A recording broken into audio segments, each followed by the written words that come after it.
What do you value most in life? Now, there's a scripture in chapter 16, verse 20 in Judges. It's a scary verse. One of the scariest verses in the Bible. He says this. After Samson, they cut his hair off and he had no strength. He says, but he did not know that the Lord had left him. He did not know that the Lord had left him. Scary verse in the Bible. One of the scariest. Think of this. Samson valued women so much that the being that was supposed to be valued above everything, he had no clue that he even left him. No clue. If you value someone, if you value a being and they leave, you're devastated. You're crying. God, who was supposed to be the most valued being, left him. He didn't even know about it. Why? Because his value was for women. And that's why he was blinded. This is what we call the slow choking, the slow killing of distraction in someone else's life. The slow progressive killing of sin.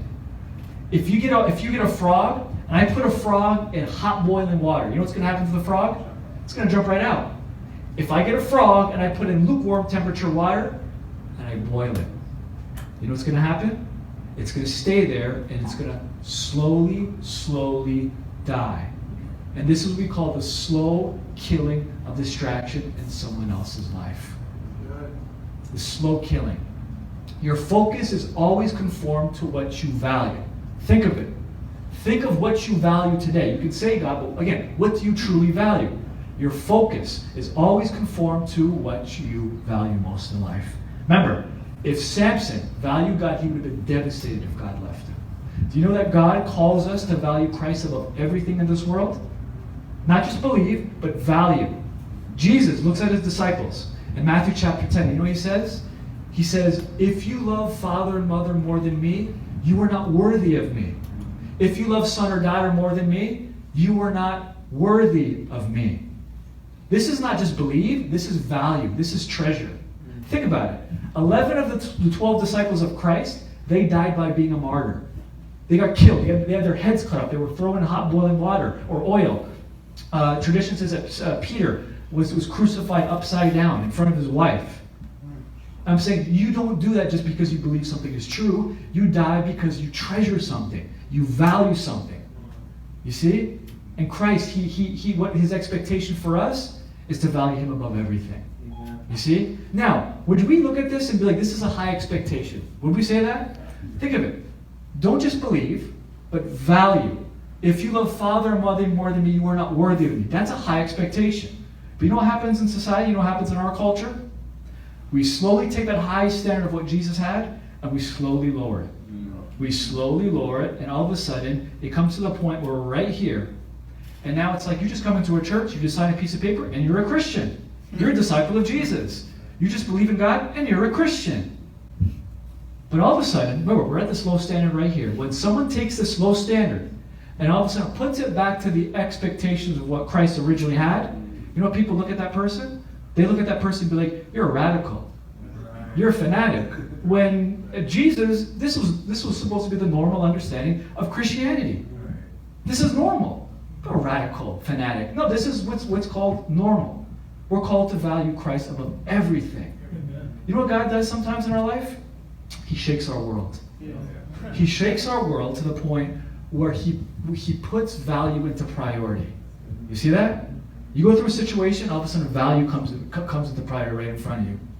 September 11, 2001. September 11, 2001, I come home from lunch, I'm a high school student, and all of a sudden I'm seeing all the news. One plane flies into a building, and I'm seeing another plane flying right into another building. September 11, 2001. I remember, I'm not even a Christian. I'm from Canada. I'm from Toronto. You know, I remember watching this. Just being, what in the world is going on? What is happening? You know what my attitude was? How can I help somebody?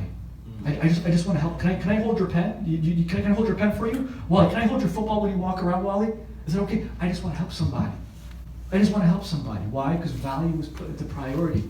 Look at the city of New York. You know what happened? Value was put into priority, and everything that was trivial became devalued. Everything became devalued. Look at strip clubs. Look at bars, and look at nightclubs at that time. You know what happened? No one went to them. Why? Because they were with their families. Because things that were trivial became devalued. Where did everyone go on Sunday? They went to church. Where did crime go? There was no crime. You had the original criminals actually looking after 7-Elevens, be like, hey, I got you. Don't worry, I'm not going to take anything. Right? Why? Because things, all of a sudden, value was put into priority. But what happened when time went by? What happened when time went by? You know what happened? Distractions started to come in. Distractions started to come in. And all of a sudden, the things that were secondary, that were trivial, became of primary importance. You see that? Well, I think to all of us here, all the men is this. Why wait for tragic events to happen for us to value Christ above everything? Why not value him today? Amen. Value him right now.